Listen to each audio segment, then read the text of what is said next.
Bueno, pues una vez más, Hans, nuestro moderador, abrió esta sesión dando no solamente las indicaciones sobre cómo vamos a proceder y vamos a funcionar, sino también dando un espacio para el intercambio entre las personas que se iban uniendo.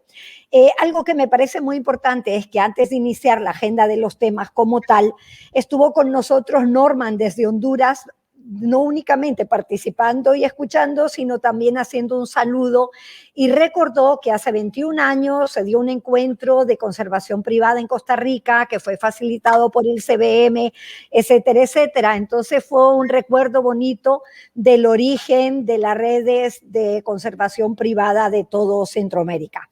Pero bien, después de eso ya Wilfried Leupold, nuestro presidente, abrió la sesión propiamente dando la bienvenida a todos los presentes y señalando de que en este tercer evento íbamos a abordar particularmente el tema de la sostenibilidad económica y las dificultades que tenemos para hacerla efectiva en las reservas, y que por lo tanto era uno de los temas de gran relevancia para todo el trabajo presente y futuro. De forma tal que dio paso ya a la primera presentación, que fue de parte de Rado Barcev, que como economista ambiental y un colaborador de hace muchos años en la red y con mucha experiencia en la región, nos ha tratado de compartir experiencias, pero fundamentalmente enfocado no a los procedimientos formales de pago por servicios ambientales o de compensaciones por servicios ambientales, sino enfocándose realmente en la problemática de las reservas que hacen conservación en forma privada y que enfrentan realmente grandes dificultades para hacer efectiva su sostenibilidad económica. Rado nos habló de necesidades financieras, organizándolas en escenarios básicos y escenarios óptimos. Con esto nos hizo un llamado realmente a que en términos de las finanzas de las reservas pensemos realmente cuál es el mínimo necesario para poder subsistir y cuánto es lo que deberíamos aspirar para poder ser sostenibles a mediano y largo plazo. Es muy interesante también la parte de reflexión que hizo acerca del capital natural y el estudio que se hizo en el caso de Nicaragua de un alto porcentaje de las reservas silvestres privadas existentes en aquel momento, donde se hizo una valoración de la oferta hídrica, de la fijación de carbono, etcétera, y valoración que sigue siendo válida, según nos decía él, pero hizo un señalamiento muy importante, que el problema no está solamente en valorar, sino está también en ver quién va a pagar por eso que valoramos, cuánto hay disposición y posibilidades. Y eso implica de que si los bienes y servicios ambientales, aunque tengan una expresión de mercado en términos financieros, realmente no tenemos afinadas las formas para comercializarlo. Decía, es importantísimo que las reservas vayan buscando su mínima sostenibilidad económica a partir de un mix de servicios y productos que de una forma u otra se complementen entre sí para poder avanzar en sufragar los gastos que representa el costo de la conservación. Señaló algo que es importante, y es que las reservas no deberían tener exclusivamente área de conservación, sino deberían combinar con áreas productivas, por supuesto, de bajo impacto, o sea, ambientalmente sostenible esa producción. Y finalmente nos habló también del tema de los sellos de carbono, y nos mostró cómo poco a poco se va avanzando en sellos, como por ejemplo los de Gold Standard, que no únicamente están enfocados a la cantidad de carbono que se captura, sino también a su impacto social, su impacto ambiental, su impacto biológico. Y se mencionó de que eso sería algo probablemente de interés, pero aún así nos recordó de que el tema de la certificación es un tema sumamente caro, muy difícil de abordar para áreas pequeñas. En general se tiene que hacer con mecanismos colectivos, y que eso debería de ser un aspecto importante que la Cámara, como segundo piso, realmente podría y debería abordar. Se habló de que áreas pequeñas no es rentable, se habló de que muchos a nivel privado están, digamos, juntándose para hacerlo colectivamente, pero en todo caso el tema de acceder al mercado de carbono no es fácil, hay que trabajarlo en conjunto con grandes extensiones, es caro y no es algo que pueda tener para las pequeñas reservas una viabilidad de corto plazo. Yo me atrevo a agregar aquí algo en el sentido de que más adelante en las intervenciones se ha hablado de miembros de la red que están certificando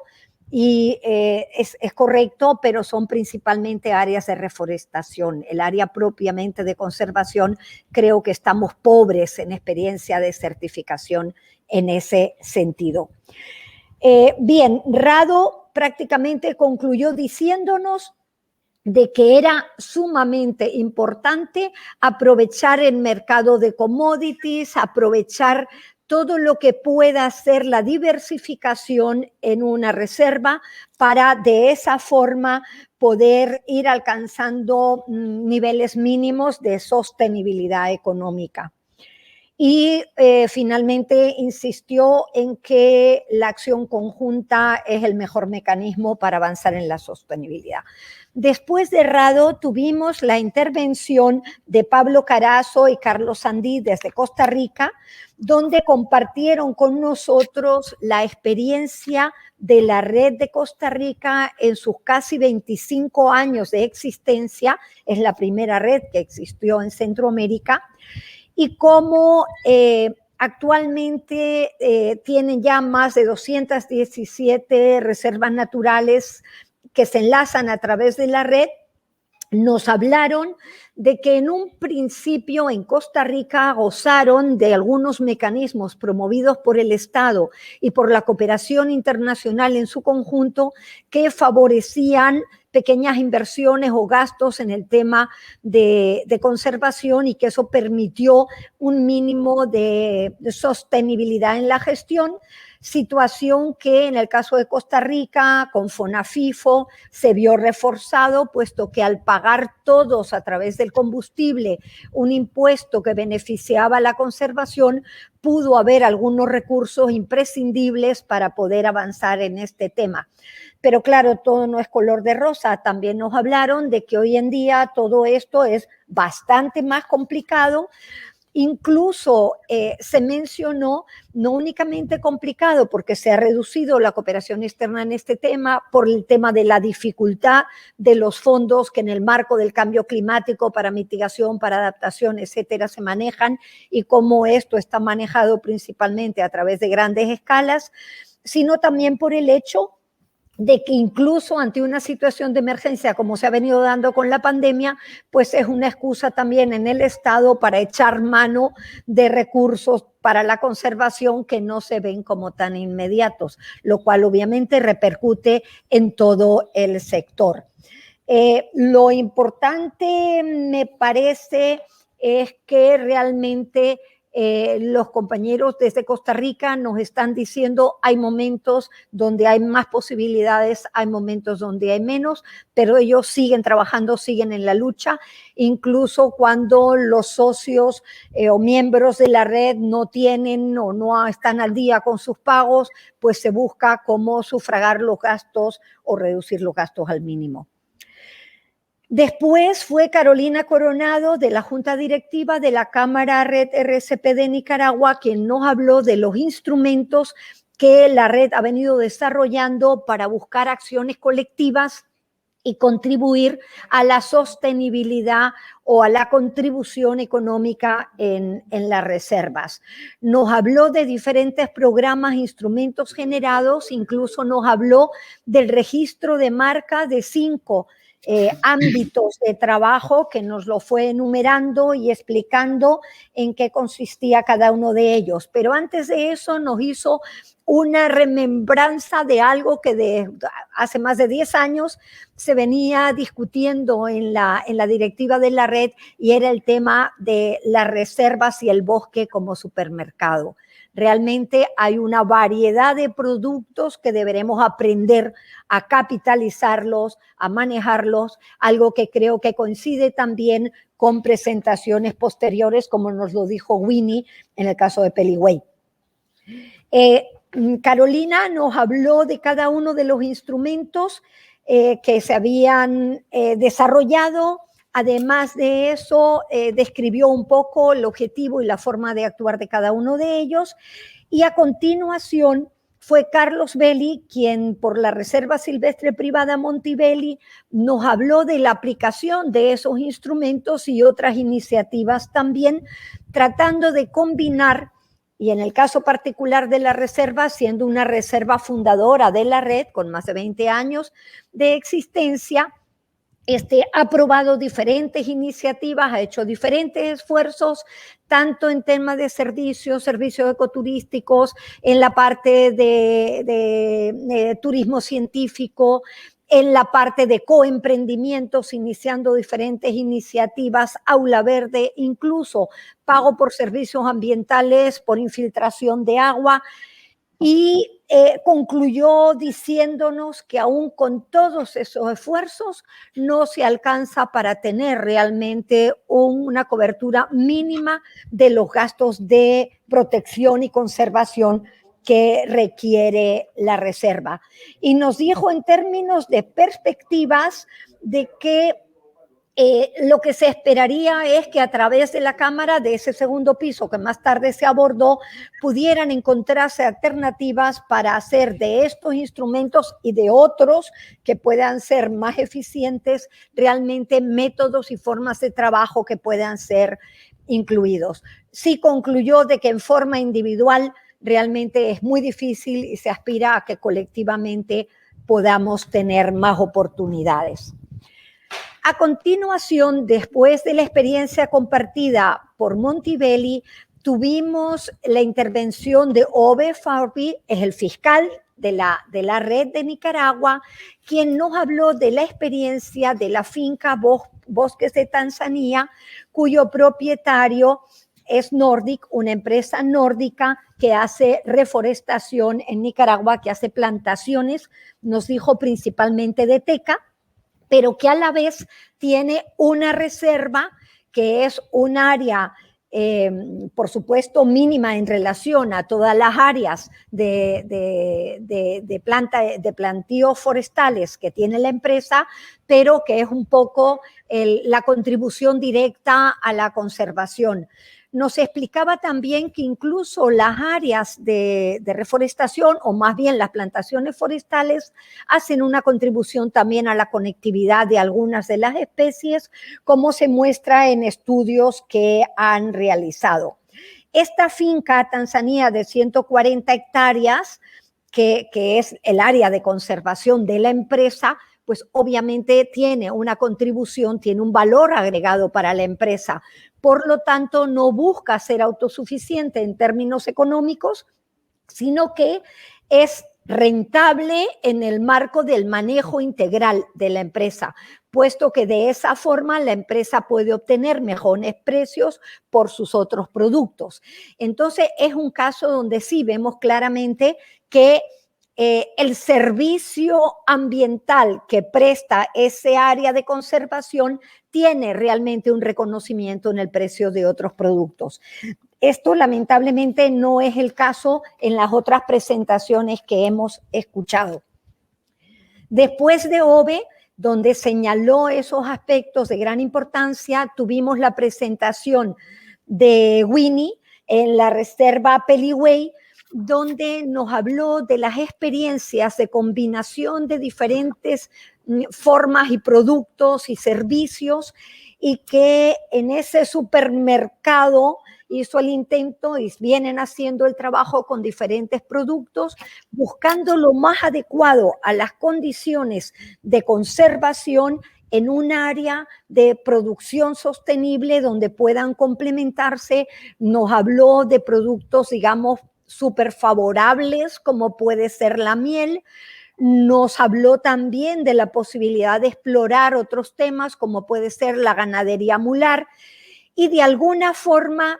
nos fue explicando cómo en la planificación estratégica que la familia ha hecho de esta reserva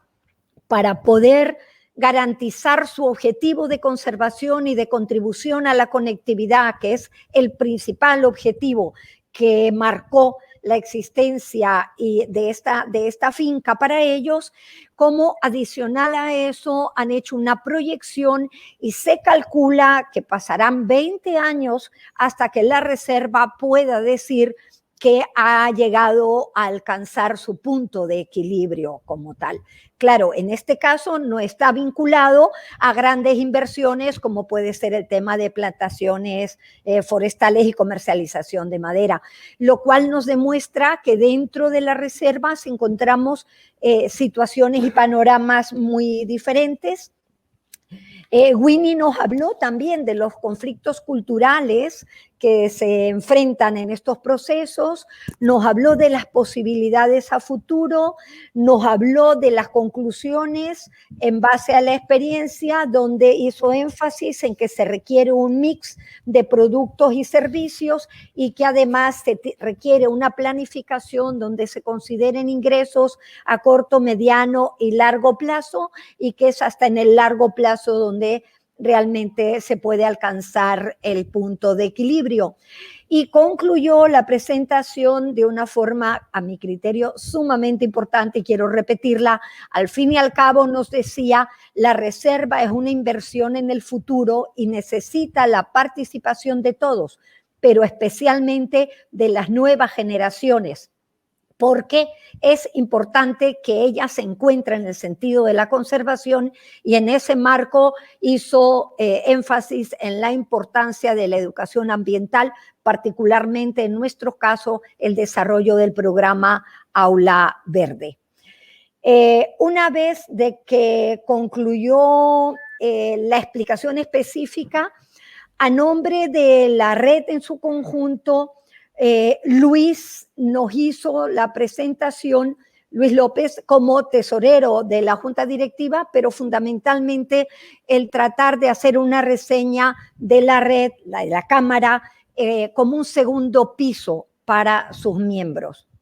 Luis nos habló de que realmente hay cámaras gremiales de diferentes temas, pero no había ninguna cámara gremial de la gente que hace conservación, y la red dio ese paso en 2015 en Nicaragua y está reconocida como cámara, pero eso también nos pone ante un reto, que es el reto de encontrar y desempeñar realmente ese papel de segundo piso. Hizo un recorrido por los diferentes aspectos que ha venido trabajando en el tiempo la red. Ha señalado también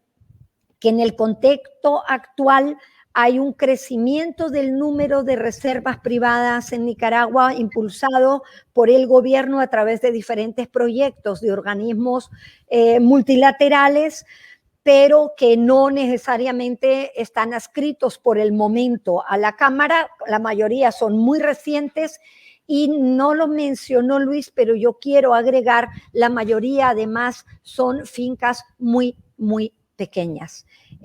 Marena en sus regulaciones redujo el mínimo de hectáreas necesario para hacer reserva, creo que se redujo a 3, con lo cual todos nosotros sabemos que eso no es suficiente ni para hacer conservación ni para hacer conectividad, pero al fin es una forma de incentivar la conservación voluntaria, y entre los retos de la Cámara nos señaló Luis el ser representante del gremio, y ahí entra como captar e involucrar a todos estos nuevos propietarios de reservas, el desarrollo sostenible, incluyendo de alguna forma a la comunidad en todos los esfuerzos de conservación, la eficiencia en la gestión de programas y proyectos de desarrollo integral que beneficien a todos los socios, y de encontrar y facilitar asistencia técnica, mecanismos y alternativas y estrategias que puedan contribuir a hacer de este segundo piso realmente un nivel superior a lo que representa el actuar individual de cada reserva. Es decir, se necesita buscar alternativas que nos permitan que la Cámara y la contribución individual que se haga a un órgano como la Cámara, que en el caso de Nicaragua creo que son $90 al año, realmente valga la pena para quien lo aporta. Y hoy por hoy creo que la Cámara todavía no ha podido demostrar ese valor agregado. Esto lo estoy agregando yo ahora, no fue expresamente dicho, pero creo que estaba implícito en las palabras de Luis, y hay que hacer un esfuerzo en esa línea. Es decir, solo podremos ser efectivos para nuestros miembros en la medida en que aportemos un valor agregado a lo que individualmente cada uno de ellos puede hacer. Finalmente, Luis habló también del tema de cambio climático, de la posibilidad de encontrar algunas alternativas vinculadas al papel de la conservación en la adaptación al cambio climático, y que es un tema que la red como segundo piso también tendrá que explorar. Finalmente, en las preguntas y respuestas, pues hubo preguntas acerca de los sellos de Gold Standard, que vamos a tratar de profundizar también, como decía Carolina, en que Rado nos dé algunos elementos más a la luz de algunas de las preguntas. Y finalmente, las preguntas están recogidas en la grabación que estará disponible para todos. Este resumen lo pondremos también por escrito junto con el resto de los materiales de este encuentro. Hasta aquí el resumen que hemos elaborado y agradecemos a todos por su paciencia para escucharlo. Mil gracias, Mariví. Solamente quiero todavía preguntarte, vos hablaste antes de tu fondo, que vas a explicar qué tenés al fondo. Correcto, perdón, claro, algunas de las personas dijeron, ¿qué es esto que está aquí en el fondo? Pues bien, muchos de los presentes en este evento conocieron a Lorenzo Cardenal. Lorenzo Cardenal, un biólogo, una persona vinculada a la conservación durante toda su vida, fue miembro activo y dirigente de Greenpeace en una época, y al fin y al cabo toda su vida la dedicó a la naturaleza, a la conservación. Él fue coordinador del proyecto Corredor Biológico Mesoamericano hasta que por una razón de enfermedad tuvo que dejarlo, y después pues tuvo que ser sustituido, y como parte de su proceso de terapia hizo muchos trabajos artesanales, manualidades, artísticos. Él tenía un espíritu y un vínculo muy especial con el arte, y entre las obras que él hizo y expuso y vendió en una ocasión antes de fallecer están esta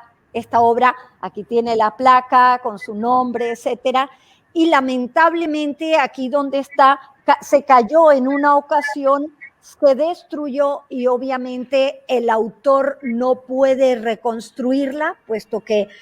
lo perdimos a temprana edad y con mucho todavía para aportar en la región. Entonces, estoy pendiente de ver con su esposa quién me puede ayudar a reconstruir la parte que se deterioró. Pero para mí es un elemento sumamente importante por lo que significa en términos de la personalidad de Lorenzo, y quisimos retirarlo y al final dijimos, pero no, ¿por qué? Si es parte de la conservación en Mesoamérica. Entonces, ese es el sentido de esa cosa que ven ustedes ahí. Está hecho con maderas encontradas en la costa, es decir, que estuvieron en el mar, después secaron, y Lorenzo recogía materiales de la costa y con eso hacía sus obras. Mil gracias, Mariví. ¿Cómo no? Mil gracias por la explicación. Gracias también para el resumen. Y antes de entrar al cierre, solamente quiero mencionar todavía que hoy con el equipo que tenemos ahorita,